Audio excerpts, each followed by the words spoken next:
지난 수요일 날 길가밭에 대해서 우리가 살폈습니다. 제가 우리 구역 식구들한테 물었습니다. 초능교회 나오신 지 얼마나 되셨어요? 제일 작게 나오신 분이 32년 됐습니다. 그것도 결석한 거 빼면 32년입니다. 결석하고 합치면 이영희 입사님이 33년이었던가요? 34년. 제일 짧습니다. 나머지 분들은 막 38년, 37년. 하나님 말씀을 그렇게 오래 들었는데 왜 열매를 못 맺을까요? 질문을 드렸습니다. 여러분 구역에서 다 나눴죠? 양의 문제가 아닙니다. 적게 들었느냐 많이 들었느냐의 문제도 아닙니다. 말씀을 많이 들었든 적게 들었든 관계없이 이 귀로 듣고 이쪽 귀로 흘러나가는 외형적인 들음만 있었다면 절대 열매를 수십 년을 교회를 다녀도 맺을 수 없다. 또 하나의 답변이 가능합니다. 말씀을 듣고 이 가슴에서 말씀이 심겨지기 바로 직전에 사단이 방해를 하는 겁니다. 심겨서 뿌리가 내리기 전에 빼앗아 가버리는 겁니다. 빼앗아 가버리는 방법은 핑계, 게으름, 변명, 바쁨, 나태함, 여러 모양으로 각 사람의 아킬레스건을 건드려 옵니다. 그러면 우리는 어떻게 해야 되냐? 말씀이 육신의 길을 넘어 여러분의 마음의 성전에 정착되어지도록 의지를 발휘해야 합니다. 말씀을 듣고자 하는 의지가 먼저 있어야 되겠죠. 말씀을 읽고자 하는 의지가 있어야 되죠. 말씀을 읽지도 않는데 열매를 맺을 것이다. 어불성설입니다. 그런 일은 일어나지 않습니다. 말씀을 암송하고자 하는 의지가 없는데 말씀이 새겨질 것이다. 절대 그렇지 않습니다. 왜 이 문 밖을 나가면 제목조차도 기억 못하느냐? 사단이 빼앗아 버리기도 하지만 그 말씀이 이 문 밖을 나가면 열매를 먹지 못하는 이유는 그 말씀을 되새겨 내 양식으로 삼지 않기 때문입니다. 또 하나의 방법이 있습니다. 통제된 배움의 방식입니다. 사단이 말씀을 빼앗아가지 못하도록 내가 좋아하는, 이 육신이 좋아하는 것을 절제하는 통제된 방법입니다. 스마트폰 하는 시간을 줄이셔야 합니다. TV 보는 시간을 통제하셔야 합니다. 바쁨이 여러분을 망치지 못하도록 바쁨조차도 조절하셔야 합니다. 그러지 않으면 말씀이 열매 맺기도 전에 여러분은 다 빼앗겨버리고 말 것입니다. 이것이 지난 수요일 날 나눴던 말씀입니다. 오늘은 돌박과 관련된 말씀입니다. 20절과 21절 여러분이 혹시 있나요? 20절과 21절 읽겠습니다. 시작.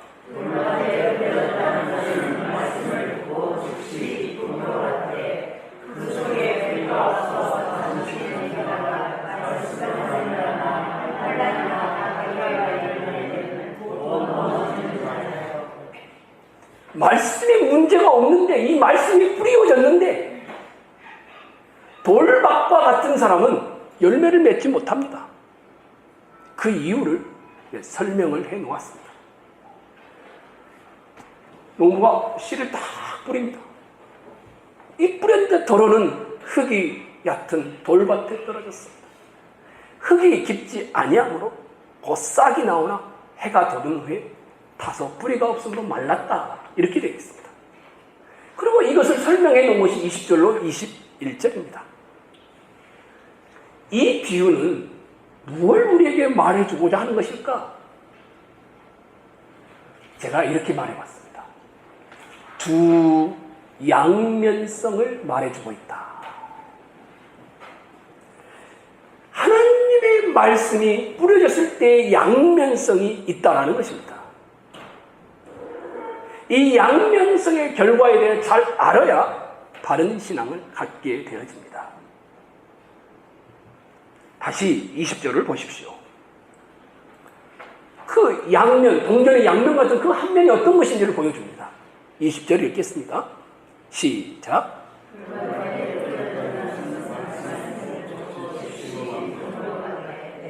말씀을 들으면 무슨 일이 일어난다고 합니까? 기쁨으로 받되. 맞아. 그 말씀이 좋아. 맞아. 말은 안 치면 내 속에 탐욕이 있어. 돈이 우상이 되는 게 맞아. 그 말씀에 아멘 하는 겁니다. 맞아. 기쁨으로 받습니다. 맞아. 그렇게 살면 안 되지. 왜 그럴까요? 말씀 자체가 능력이 있고 복된 소식이기 때문입니다. 사람들이 말씀을 들을 때 기쁨이 생긴다라는 이 생각, 저는 많이 봤습니다. 그리고 많이 또 경험했습니다. 어떤 사람은요, 정말 이렇게 표현하면 좀 여러분이 저한테 뭐라 하려는지 모르겠는데, 기쁨인데 종교적인 기쁨이 있는 사람을 보았습니다. 어떤 사람은요, 정말 체험을 하는 겁니다. 말씀을 들었는데 그 말씀이 마치 자기 앞에서 이루어진 것처럼, 말씀이 막 지나가는 것처럼 말씀이 체험되어지는 사람을 보았습니다. 어떤 사람은요, 이 말씀을 듣고 나서요, 말씀을 듣기 전에 그렇게 막 욕이 나오는데 말씀을 듣고 나면은 거칠었던 것이 도덕적인 사람으로 바뀝니다. 이렇게 말씀이 일하는 것도 보았습니다. 러시아의 대문장가이죠. 문호이죠. 톨스토이. 인도의 간디라는 전수상을 아시죠? 이분들이 이렇게 말씀해요. 그들 자신이 동서양의 여러 가지 도덕률에 대해서 다 연구해 보았는데, 예수님께서 말씀하셨던 산상수훈의 말씀보다 더 도덕적인 사상은 없다. 이 사람들은요, 말씀을, 산상수훈을 보면서 최고의 도덕을 발견했다고 그렇게 말을 했습니다. 최고의 도덕을. 말씀을 통해서 체험이 일어나는 사람이 있고요, 말씀을 통해서 도덕적인 기쁨이 일어나는 사람이 있습니다. 또 말씀을 들으면서 저 같은 경우는 새벽에 이 앞에서 이제 말씀, 새벽 설교를 하고 기도할 때 이 말씀을 놓고 기도하다가 저는 그때 주일 설교가 준비됩니다. 문득 떠오릅니다. 내가 출애굽기 9장 1절로 7절을 어떻게 설교해야 되지? 갑자기 떠오릅니다. 그럼 막 적어놓습니다. 기도하다 말고. 어떤 사람은 문화적인, 예술적인 기쁨을 누리기도 합니다. 러시아의 작가인 토스토예프스키가 대부분의 제목들이 다 성경에서 가져온 것들입니다. 그의 작품들. 성경에서 사용하는 문장의 기법이나 용어를 사용해서 사용합니다. 여러분 잘 아시죠? 우리 청년들 잘 아실 거예요. 그 로드 오브 링스, 한국말로 뭐라고 하죠? 반지의 제왕. 영화 보셨죠? 반지의 제왕. 이 반지의 제왕의 작가도 크리스찬입니다. 그 작품이 다 성경, 그 다음에 유럽 문화를 연구하면서 아이디어를 다 가져오게 되었다고 했습니다. 그분이 직접 그렇게 말을 했습니다. 오늘날에 가장 말씀을 들으면서 오는 기쁨의 큰 것은 뭘까요? 아마 사회적인 기쁨, 제가 이렇게 표현해 봤어요. 또는 실용적인 기쁨. 기독교를 접하니까요, 많은 이익들이 주어지는 거예요. 고소연이란 말 아세요? 이명박 전 대통령 때 유행했던 말입니다. 고소영, 고려대를 졸업하고 소망교회를 다니고 영남 출신이면 등용된다. 이런 데를 출발했죠. 아마 이분들은 사회적인 기쁨들을 교회를 통하여 많이 누렸던 분들일 겁니다. 그래서 어느 분이 우스갯소리로 소망교회 금융인들 모임이 있습니다. 그 금융인들 모임에 가면 우리나라 최고 상위층에 대부분의 사람들이 다 있답니다. 소망교회 별들을 다 모아놓으니까 250개 한겨레 신문에 나왔습니다. 연예인이 150명이랍니다. 유명한 사람들만. 얼마나 실용적인 기쁨들을 많이 누리겠습니까? 나도 가서 보고 싶은 사람이 있는데. 하나님의 말씀은 어떤 사람에게는 종교 체험의 기쁨을 줍니다. 어떤 사람에게는 도덕적인 기쁨을 줍니다. 어떤 사람에게는 순간순간 떠오르는 아이디어를 예술적인 기쁨을 가져다 줍니다. 또 어떤 사람에게는 실제 실용적인 기쁨을 가져다 줍니다. 근데 이런 것 말고 더 근본적인 기쁨이 있습니다. 하나님의 말씀이 딱 들려오면 복음적인 기쁨을 누리는 사람들이 있습니다. 성경은 분명히 이걸 약속했습니다. 예수 그리스도로 말미암아 구원을 은혜로 받게 됨으로 인하여 오는 그 항월경, 자기같이 비참한 존재가 죄인이고 연약한 자고 하나님과 원수되었던 자가 십자가에 못 박혀 죽은 예수 그리스도의 죽음으로 말미암아 하나님과 평화를 누리게 된 여기에서 오는 이 영혼의 기쁨, 이게 복음적인 기쁨입니다. 우리가 죄악 가운데 있을 때 하나님의 자녀가 되는 길이 열려 있는 것을 말해주는 기쁨입니다. 지금 20절에 이 말을 하고 있는 겁니다. 말씀을 듣고 예수님이 전했던 말씀이 그런 말씀 아니겠습니까? 하나님 나라 아닙니까? 즉시 기쁨으로 받습니다. 맞아.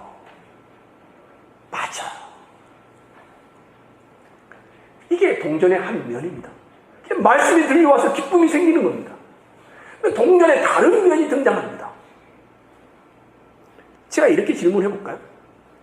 기쁨으로 말씀을 받는 사람들에게 그 많은 사람들 가운데 우리 교회에 출석한 사람들, 또 출석했던 사람들, 왜 이렇게 많은 사람이 쉽게 말씀을 포기해 버리는 것일까? 왜 이런 일이 우리에게 일어나는 것일까? 무엇이 문제일까?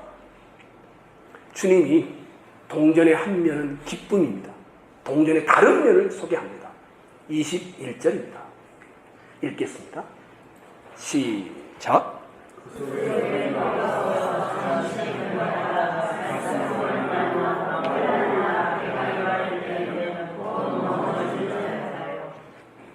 한면에는 하나님의 나라의 말씀이 선포되면 사람들에게 기쁨을 줍니다. 복음적인 기쁨이 일어납니다. 나 같은 자에게 은혜가 선물로 왔다는 것에 대한 기쁨이, 예술적인 기쁨도 도덕적인 기쁨도 체험도 일어납니다. 때로는 실용적인 기쁨도 주어집니다. 근데 또 다른 한면으로는 뭐가 온다고 합니까? 환난과 박해가 이 말씀 때문에 일어난다고 합니다. 그러니까 자기는 예수를 믿는데 환난이나 박해가 일어나지 않으면 의심해봐야 합니다. 예수를 믿는데 고민이 없어. 다 좋아. 성경에 따르면 그럴 수가 없답니다. 말씀이 고난을 가져옵니다. 옆 사람하고 한번 이야기해볼까요?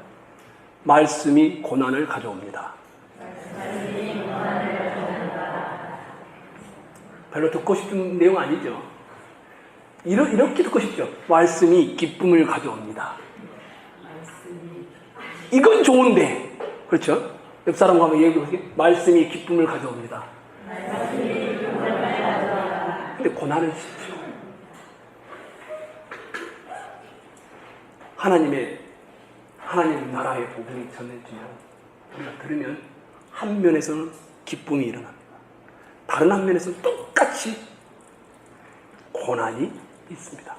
21절에 그걸 말하고 있습니다. 그 속에 뿌리가 없어 잠시 견디다가 말씀으로 말미암아 환난이나 박해가 일어나는 때는 곧 넘어지는 자요. 말씀을 인하여 뭐라고요?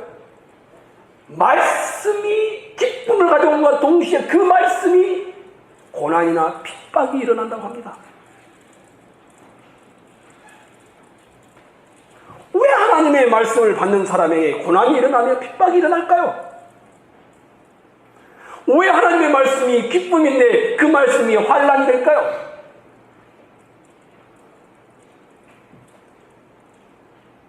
성경의 방식대로 이 세상은 돌아가지 않기 때문입니다. 성경의 방식대로 이 세상은 살지 않기 때문입니다. 한 예를 들어볼까요? 청년들이 제가 한번 말씀드렸죠. 대학을 딱 졸업하면 내가 좋은 게 진리입니다. 상대주의라고 합니다. 포스트 모더니즘. 내가 좋으면 같이 동거하는 겁니다. 내가 좋으면 그게 진리고 그것이 다른 사람의 피해만 안 주면 아무런 문제가 되지 않습니다. 그게 인류의 도덕입니다. 그런데 우리는 뭐라고 합니까? 기독교는 상대주의가 아닙니다. 내가 좋으면 되는 것이 아닙니다. 내가 아무리 좋아도 하나님이 아니라고 하면 그건 아닌 겁니다. 기독교는 절대주의입니다. 마찰이 일어날 수밖에 없습니다.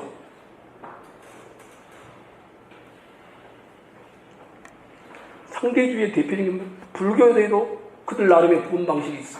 인정해 줄게. 무슬림에도 그들 나름의 구원 방식이 있어. 인정해 줄게. 기독교에도 나름의 구원 방식이 있어. 인정해 줄게. 뭐 구원만 받으면 되지 뭐가 나쁘냐?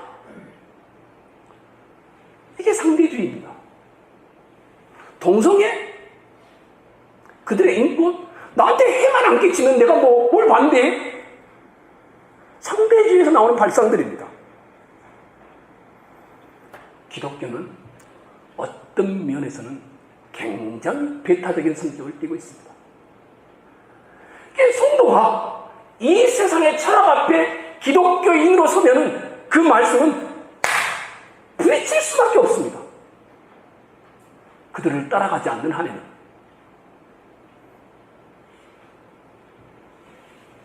진리를 따라 성결하게 살려고 하기 때문에, 악에 대하여 경계하고 따르지 않기 때문에, 세상 사람들이 저지르는 불의와 죄악을 책망하기 때문에, 손해를 볼지라도 십자가의 길을 걸으려고 하기 때문에 무시와 멸시와 환난과 핍박이 따라오는 겁니다. 왜 너는 나같지 않았느냐 이겁니다. 혹시 기억나십니까? 다니엘이 굉장히 그 신하들 중에서 미움을 받죠. 다니엘서 6장에 나오죠. 다니엘이 얼마나 똑똑한 사람입니까? 영특하고 민첩하고 충성되고 흠이 없는 사람입니다. 그런 다니엘을 고소할 거리가 없었습니다. 그리고 그 내면세계는 어떻습니까? 하나님의 말씀을 추구하고 하루에 몇 번씩이요? 3번씩 어디를 향하였어요? 예루살렘을 향하였어요. 늘 경배하며 하나님 나라와 희년이 다시 회복되기를 소망했던 사람입니다. 이렇게 되어 있습니다. 그 사람들이 가운데 바벨론의 신하들입니다. 다리오의 신하들. 이 다니엘은 그 하나님의 율법에 대하여 그 틈을 얻지 못하면 고소할 수 없으리라. 다른 방법으로는 이들을 해볼 수가 없다는 거예요. 말씀을 어기게 하는 틈을 얻어야지. 그래서 우상숭배를 만들어낸 것이었습니다. 신약 성경에 혹시 스데반 집사님 기억나시죠? 사도행전 뭐라고 소개합니까? 7장에 성령이 충만한 사람, 6장에 그렇게 됩니다. 지혜가 충만한 사람, 은혜가 충만한 사람, 권능이 충만한 사람, 이렇게 소개합니다. 근데 이 스데반이 유대인에게 돌에 맞아 죽습니다. 왜 그랬을까요? 사도행 7장 51절 이렇게 말합니다. 목이 곱고 마음과 귀에 할례를 받지 못한 사람들아, 너희가 항상 성령을 거스려 너희 조상과 같이 너희도 행한다. 스데반이 죽는 이유는 딱 한 가지입니다. 너희가 진리를 거스렸다. 이 말을 했기 때문입니다. 가만히 있었으면 죽을 일이 없습니다. 스테반이 왜 그런 말을 했을까요? 너희가 거부한 예수가 너희의 답이라는 것을 말해주기 위해서였습니다.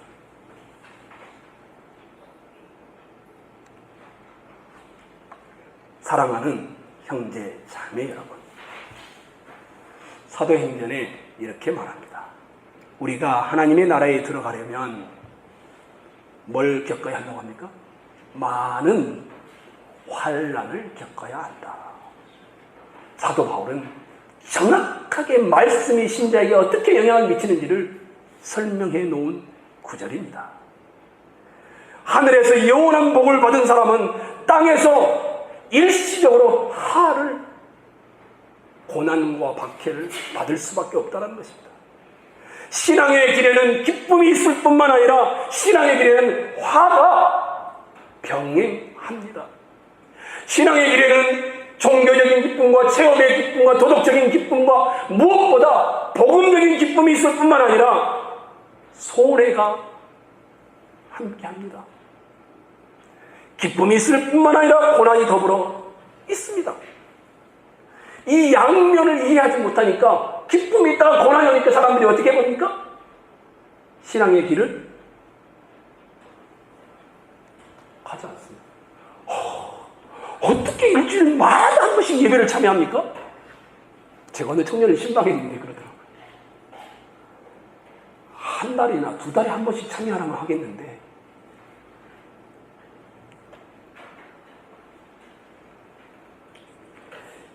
20절과 21절을 여러분이 읽으면서 시간을 한번 찾아보십시오. 참 재미있습니다. 너무너무 재밌게 묘사를 해놨습니다. 다시 제가 20절, 20절 쭉 20절 보여주세요. 한번 읽으면서 시간을 찾아보십시오. 시간. 읽겠습니다. 시작. 뿌려졌다는 것은 말씀을 듣고 즉시 기쁨으로 받되 그 속에 우리가 없어 잠시 견디다가 말씀으로 말미암아 환난이나 박해가 일어날 때에는 곧 넘어지는 자요. 시간을 한번 말해보십시오. 즉시, 잠시, 곧. 아주 예수님이 재밌게 묘사를 해놨습니다.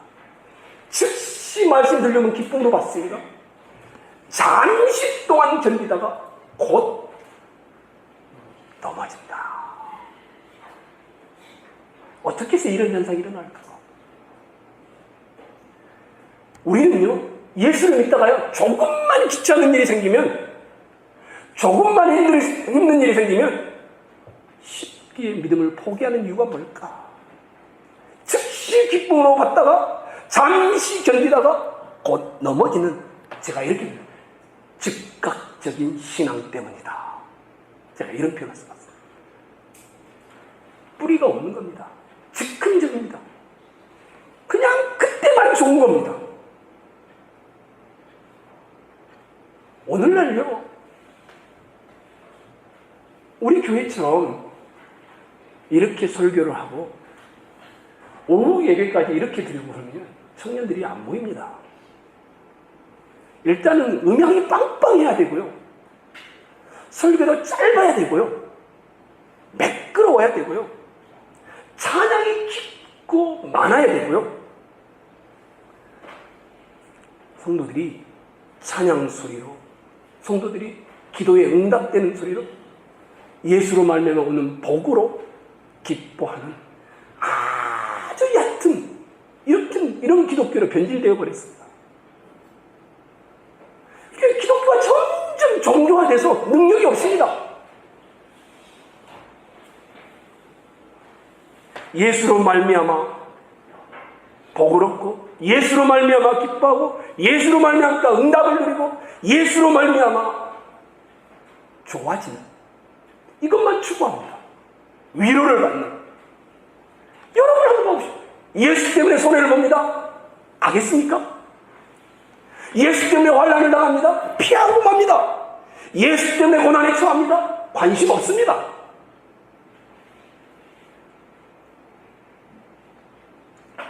제가 우리 교회 남자 집사님들하고 커피를 마시면서 제가 목회대학원에 가서 합신에서 있었던 이야기예요. 제가 학교 합신 1993년도에 들어갔거든요. 그때 심어놓은 소나무가 이제 20년이 넘는 시간이 지났으니까 이렇게 커졌습니다.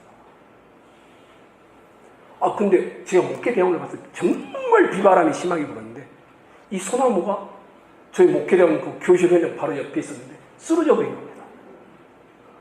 아니, 저 큰 덩치의 소나무가 어떻게 저렇게 쓰러져 버렸냐고 제가 우리 남자 선생님들하고 이야기를 나누면서 했더니 이분들이 이야기를 해주는 겁니다.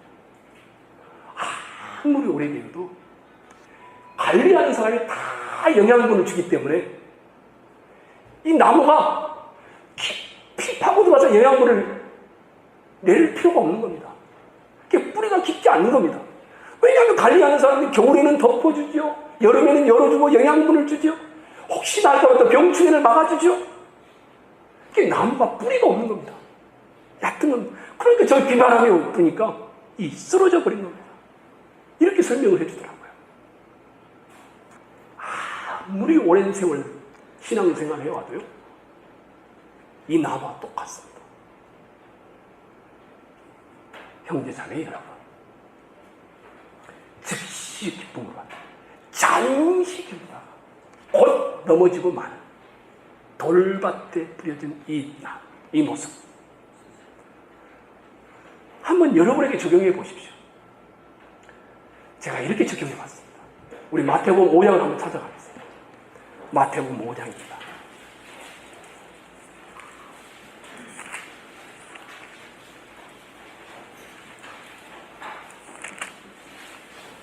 (5장)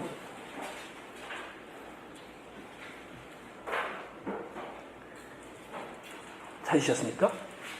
38절입니다. 42절까지.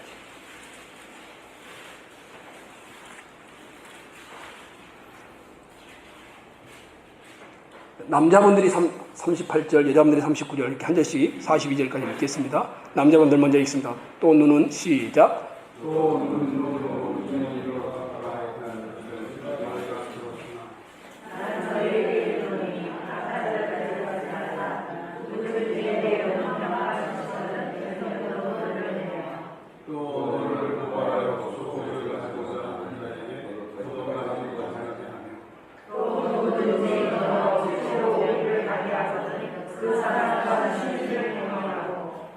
내게 구하는 자에게 주며 내게 구하자 하는 자에게 거절하지 말라. 오른밤이 이쪽이죠, 여러분. 자, 한번 때려보십시오, 오른밤. 상대방이 오른밤 때는 어느 손으로 때려야 됩니까? 보통? 왼손으로 때려야 되겠죠.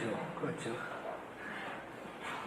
틀렸습니까? 맞죠? 제가 적용을 해봤어요, 이 말씀을. 저는 이 말씀이 이렇다고 생각했습니다. 왼손으로 때릴 때 오른뺨을 딱 맞으면서 오른손이 훨씬 유대 사회도 마찬가지고 우리나라 사회도 마찬가지인데 그들에겐 주로 사용하는 오른손으로 때리는 것까지도 맞을 각오를 하면서 왼손으로 때리는 것을 막고 있는 겁니다.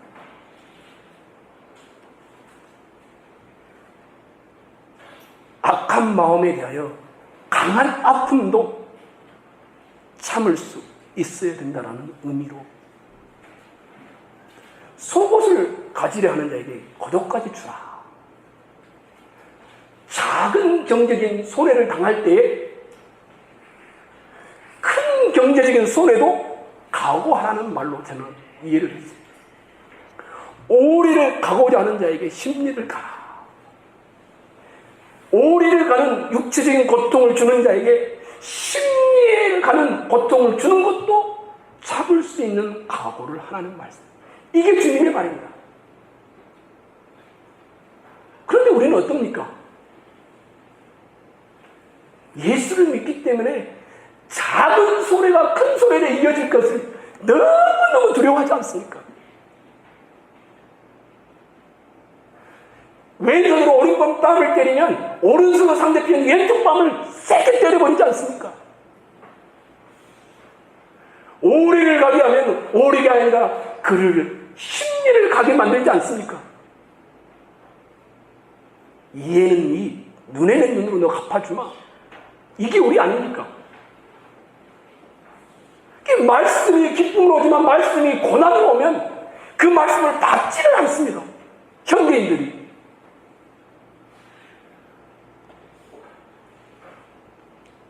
동전의 양면을 보여주고 있습니다. 주님이 선상설교를 마쳤을 때 수많은 사람들이 우와! 그러고는 주님을 따라 나갔습니다. 그 중에 유명한 서기관이 한 사람이 있었습니다. 그 사람은 이와 같은 말씀을 들어본 적이 없다. 이렇게 칭찬하며 주님을 따랐습니다.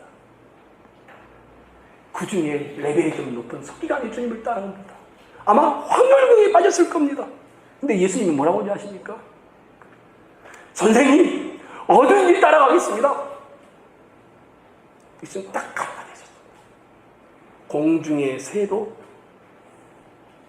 여우도 거처할 곳이 있지만 나는 거처할 곳이 없다. 말씀에 대한 기쁨뿐만 아니라 말씀에 대한 손해, 여러분이 가야 할 길입니다. 이게 기독교입니다. 만약에 이 땅에서 기쁨과 영광을 취하려면 굳이 신앙생활을 하지 않으셔도 됩니다. 그냥 재밌게 살다가 지옥 가십시오.